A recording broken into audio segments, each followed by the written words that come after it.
Hello, hello. Happy St. Patrick's Day. Take a seat if you have one, Gov. I'm getting a little bit worried. We were in here watching you, and the Taoiseach, you're on camera. The Taoiseach, isn't that Senator Coons? What the hell you been doing, Coons? Yeah, I don't know, man. At any rate, he's the senator from Delaware.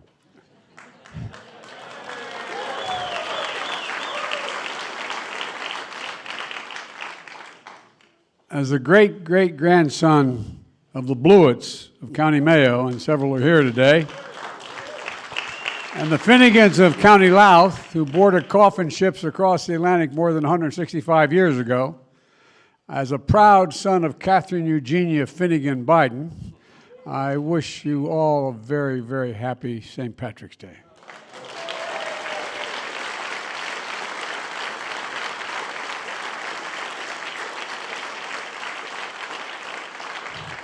This gathering is a cherished tradition, a celebration to honor where we all come from and where we're heading. It's a time for us to tell stories, maybe share a few bits of Irish poetry, and not to live in some romanticized version of the past, but to remember what's possible as we recommit ourselves to the unfinished work that lies ahead of all of us. You know, I often say we Irish are the only people in the world who are nostalgic for the future. I think that's true, by the way. And now the diplomat Leslie Shane once wrote, "Every St. Patrick's Day, every Irishman goes out to find another Irishman to make a speech to." I said that this morning, so that's why we ask you to hear, so we can make speeches.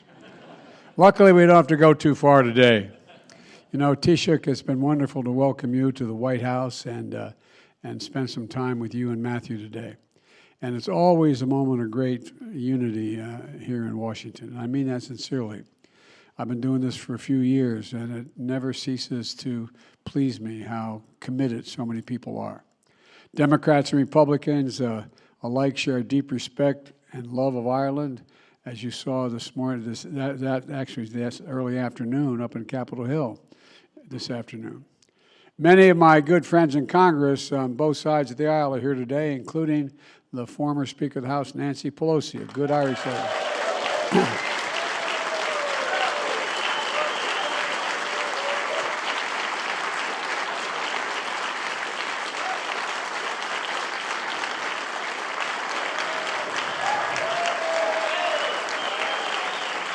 And Taoiseach, I've said this before, I think she's the best speaker in the history of the United States House of Representatives.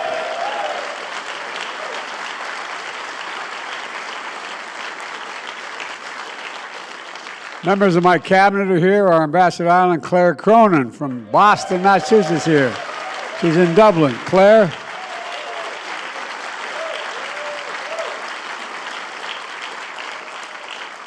She's asked me when the term is up whether or not she can still stay in one of the rooms there. It's a hell of a place, isn't it, Claire? That's not bad. I also want to welcome the ambassador from Ireland and the United Kingdom, as well as members of the Irish and British Parliaments. You all stand up if you're here.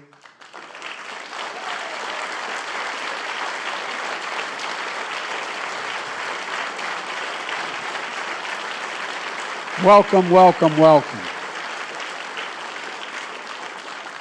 We even got a few of my distant Irish cousins here today, including the well-known Irish rugby player, Rob Kearney. Rob, stand up.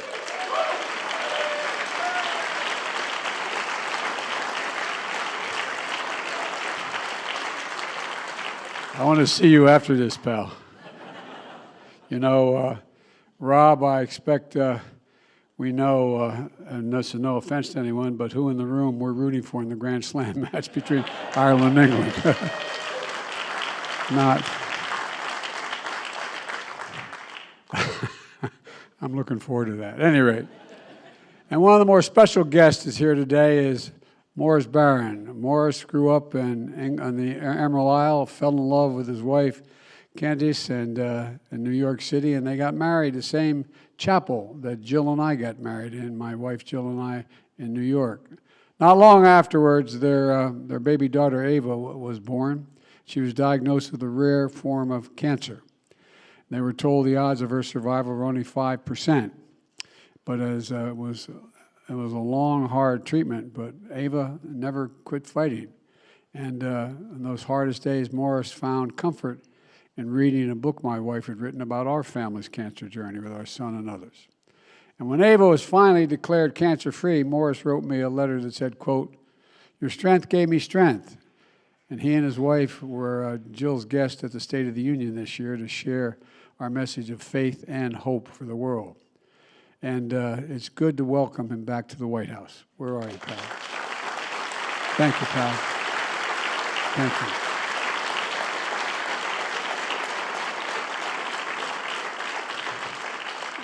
Your strength gave me strength, pal. It's a fact. Well, I didn't realize he'd been living on the third floor all this time. But I wonder what that noise up there has been. To me, that's what friendship between Ireland and the United States is all about. We rise together in our joys and our triumphs. We persevere together in our sorrows and our setbacks. And we dream together over horizons we can't even see. And we build together a future that may be. And in these rooms, we see the dreams of one Irish builder made real. When George Washington chose James Hoban to design the White House, the young architect had his credential, a silver medal from the Dublin Society. And around the outside of that medal, inscribed in Latin, was the phrase, "Our work bears fruit." It's a statement of faith. It's a statement of faith and a statement of determination, a statement of possibility and promise. And Taoiseach, standing with you today, it captures pretty well all of our nations, all that our nation and our people have achieved. Together, Ireland and America have written ourselves a better future. The United States has benefited greatly from waves of immigration from the island of Ireland, who helped shape this nation. The Scottish Irish of the 18th century, the Irish who came during the 19th century, like my ancestors during the famine and beyond, and through the bravery in their blood, the honest sweat of their brow, and the steadfast hearts, their work has borne centuries of fruit. And their values have been passed down generation to generation around countless Irish-American dinner tables, just like the one I grew up in. You know, and many times as I hear my dad say, "Joey, everyone's your equal, but nobody's better than you. Everyone's your equal, but nobody's better than you." And Joey, everyone's entitled to be treated with dignity is a favorite word. I think the word is used by the Irish more than almost any other word, dignity. And Joey, as long as you're alive, you have an obligation to strive. And you're not dead till you've seen the face of God. Never give up. Growing up Irish-American gave me the pride that spoke to both sides of the Atlantic, heart and soul that drew from the old and the new. My great-grandfather, Edward Francis Blewett, was one of the, I think he's only the second Irish Catholic ever elected to the state Senate in Pennsylvania, at the time when not many Catholics were elected to office. He had an engineering degree from Lafayette College and the heart of an Irish poet. In 1919, in one of over 100 poems that I found when my mom passed away in her treasures, he wrote about his Ireland. In one stanza, he wrote the following: "From the fairest land except my own, 'neath sun and star and moon, the citadel of liberty, my mother's land a ruin." Today, around the world, Ireland and the United States continue to stand shoulder to shoulder to defend those core values that make up the essential character of each of our nations. We're standing together to support the brave people of Ukraine as they defend their democracy against Russia's brutal invasion. And we're standing tight. And I want to thank you for that. I want to particularly thank the Taoiseach for the generosity of the people of Ireland welcoming refugees fleeing violence in Ukraine. We're holding Russia accountable for its aggression and for its war crimes and crimes against humanity that Russia is committing as I speak in Ukraine. We're also working together to take on issues that are going to shape the kind of world in which our children will live. We're tracking the climate crisis, we're tackling it, we're strengthening the global health and promoting food security. And together, we seek a world that's safer, more prosperous, and more peaceful for people everywhere. This year, we'll celebrate a momentous achievement in our shared history, the hard work of forging the Good Friday Agreement. And I want to thank the folks that are here as well for participating in that. Nearly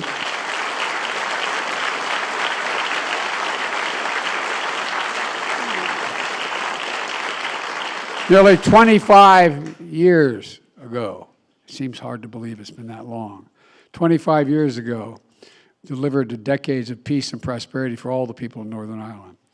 My really good friend, and he is my great friend, I wish he could be here today, George Mitchell, is a good man who worked tirelessly with the people from every community to achieve that breakthrough, always holding fast to their faith and their shared future for the people of Northern Ireland. Folks, now it's incumbent on all of us to continue to foster that peace, to continue to find common cause, so that our work may continue to bear fruit for generations to come. Taoiseach, we both agree that the recently announced Windsor Framework is an important step. We had a long discussion with the Prime Minister of Great Britain about that a week ago in California. That's going to preserve and strengthen the Good Friday Agreement. In the past few weeks, I've shared my support for the framework with both the European Commission President as well, President van der Leyen. And the Prime Minister says he is going to continue to push. I also am eager to see Joe Kennedy III, the nephew, where are you, Joe? The new Special Envoy in Northern Ireland for Economic Affairs.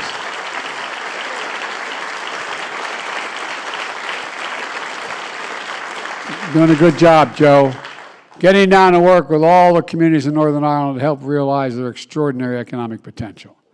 And I join the people across Northern Ireland looking forward to seeing the return of a devolved government.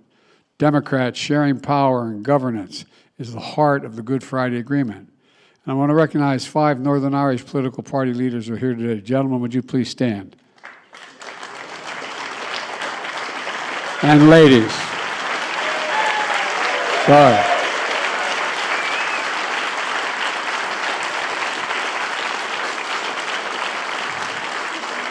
As I said today in Capitol Hill, I want to thank you all for standing together with Chief Constable Byrne and in the wake of the attempted murder of Detective Chief Inspector Caldwell. It was an important show of unity, refusal to return to violence. Even after nearly 25 years, we can't take for granted a shared future built on peace in Northern Ireland. We can't fail in our effort to seek compromise and cooperation for the good of everyone. And I want each of you to know that the United States will remain your strong friend and partner in the work that lies ahead. The Republic of Ireland today is a country with a past that tugs at your heart and a future that's shaping the world. And it's a global force in culture and the arts, and evidenced by the 14 Oscar nominations went to Irish artists this year.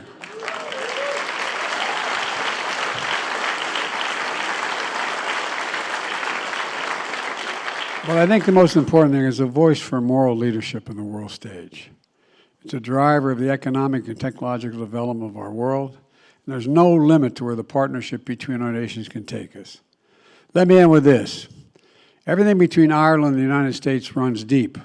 Our joys, our sorrows, our passions, our drive, our dreams, our optimism. Even in the most difficult of moments, even in the darkest moments of despair, we hold on to hope. We believe in a better tomorrow. We see a world not of a shrinking opportunity, but of unlimited possibilities. We see a future that knows no bounds. Remember Seamus Heaney's poem. His wife was kind enough to send me another copy of it. The Cure at Troy. He wrote, quote, history says don't hope on this side of the grave. But then, once in a lifetime, that longed-for tidal wave of justice rises up, and hope and history rhyme. Ladies and gentlemen, this is an age where we can once more make hope and history rhyme, and I believe with every fiber of my being, and I've been doing this a long time. That's the power of this friendship. I really believe it. And that's the strength of our partnership. And simply put, as my father would say, my mother would say, that's the Irish of it. Taoiseach, the floor is yours.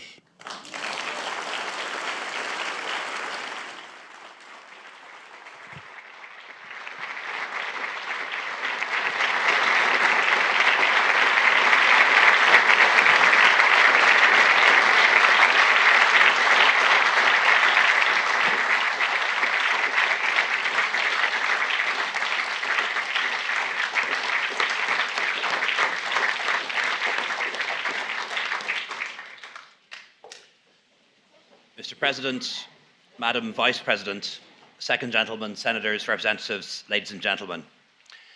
As we know, every American president is a little bit Irish on St. Patrick's Day, but some are more Irish than others. And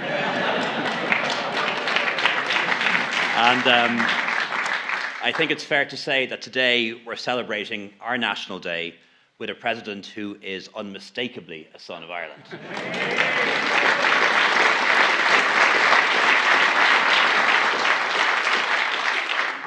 President Biden, in your life story, we see reflected the story of Ireland. It's a story of service and patriotism, of family, of courage in the face of tragedy, and above all, unswerving faith in the future. So tonight we recall the Blewitts of County Mayo and the Finnegans of County Louth, and all those who left Ireland to find a new dream in a new land, in this land. This year in Ireland, we celebrated a new national holiday in honour of St. Bridget, who's one of our 3 patron saints. Bridget represents women, new life, the spring, and inspires us to make our society a better and more equal place. Columkill represents learning and engagement with the world and inspires us to play our part in the community of nations. And Patrick represents, above all else, liberty. The escaped slave and migrant who came to Ireland and ended up teaching us about Christianity and the wider world of which we are part. As you know, legend has it that Patrick rid Ireland of its snakes.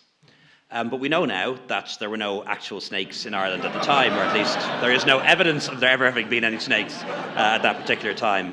But of course, as is often the case, this is symbolic, and the snakes were symbols. Symbolic of ignorance, of fear, of despair and cynicism. And Ireland is a country that I believe is full of hope. Hope that we can fix the problems that we face, both home and abroad.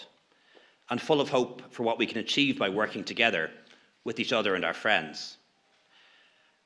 Our dream of an independent country and statehood secured 100 years ago would not have been possible, I believe, without the support of the United States and the solidarity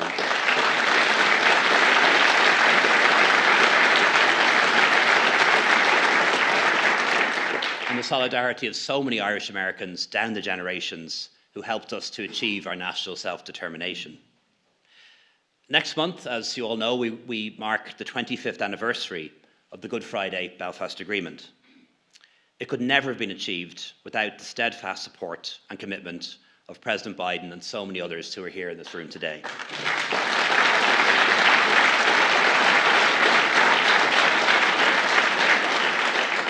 And we know that at especially difficult or fragile moments in the search for peace, successive presidents from both sides of the aisle stepped in with words of encouragement, a hand on the shoulder, or even a gentle shove in the right direction. We remember President Carter's policy statement on Northern Ireland in August 1977, expressing American concern and urging that we should find a peaceful way forward. And our prayers are with that fine man and his family at this particular time.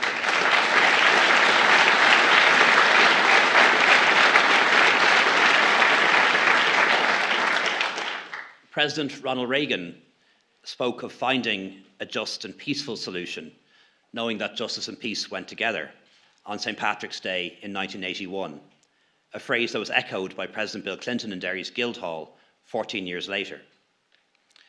Mr. President, carried in these words was the promise of American solidarity, a promise that was kept and fulfilled. Blessed are the peacemakers, and blessed are those who keep the peace alive, and above all, those like President Biden who keep the faith.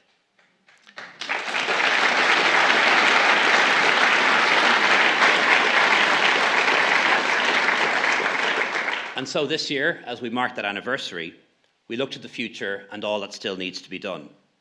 Our mission now is to find ways of realising the potential for everyone who calls Ireland home. We want to see the institutions of the Good Friday Agreement restored so they can provide hope for a new generation. And we'd like to see the people of Northern Ireland benefit from the rich economic opportunities available to them. Around the world, the flame of freedom burns brightly, despite the efforts of those who would extinguish it. Our collective freedom is imperilled by the damage we're doing to our planet, our changing climate, and the loss of biodiversity. And Russia's brutal war against Ukraine has reminded us that freedom can never be taken for granted. And when we defend freedom abroad, we also protect our own freedom at home.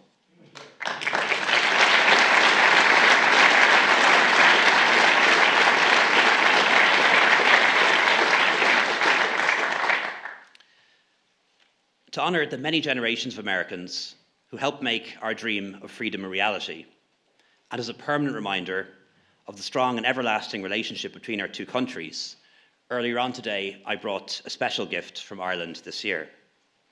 It wasn't the Mayo jersey, which we brought as well. It was, in fact, our tricolour, which is a national symbol of peace, reconciliation and hope. And through its colours, it symbolises the two traditions on our island, the green and orange, and the promise of lasting peace and a new dispensation between them, a dream of a shared future on a shared island.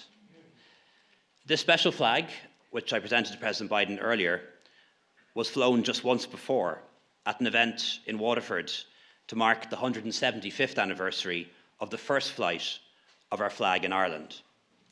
That very first tricolour was flown on the Mall in Waterford by Thomas Francis Maher, a 24-year-old idealist who later fought for freedom in this country in some of the bloodiest battles in the American Civil War. His bravery and that of the Irish Brigade was so great that when President Lincoln visited one of the battlefields, it said he kissed the Irish colours, saying, "God bless the Irish flag." So, President, I hope that this flag will find a permanent home in this White House as a reminder of the unbreakable bonds between our countries and our people. It represents our values and our history, as well as our faith in what we can achieve together in the future. So thank you, Mr. President, for the very warm welcome that you've extended to me and my delegation on this very special occasion. We look forward to welcoming you in Ireland very soon. Look forward to welcoming you home.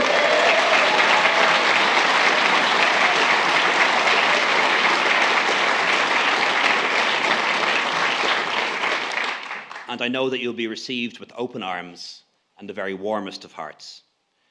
Gur míle maith agus bannacht tí lá éile pádraig Uiribh go léir. Thank you very much and a very happy St. Patrick's Day.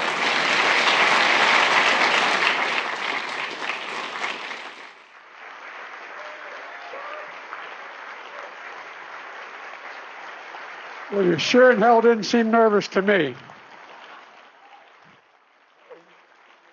Folks, I couldn't carry a tune in a wheelbarrow, but I know one thing. Isn't it amazing? Isn't it amazing how song can generate so many thoughts and hopes and prayers and makes you take you back? When you were singing, even though I've never lived in Ireland, I just kept thinking of the places that I did live with my grandparents in Scranton when Scranton died. Not died, when Scranton, everything went south in Scranton. We moved to Claymont. It just is amazing what song does. And you do it so well. You make us feel. And that's the big thing. Thank you. Come back anytime, man. Come back anytime. And tell that guy to pay more attention to me now. You know what I mean? All right? Thank you. Thanks, everybody. Stick around and have some refreshments, okay? Thank you, thank you, thank you. Distinguished guests.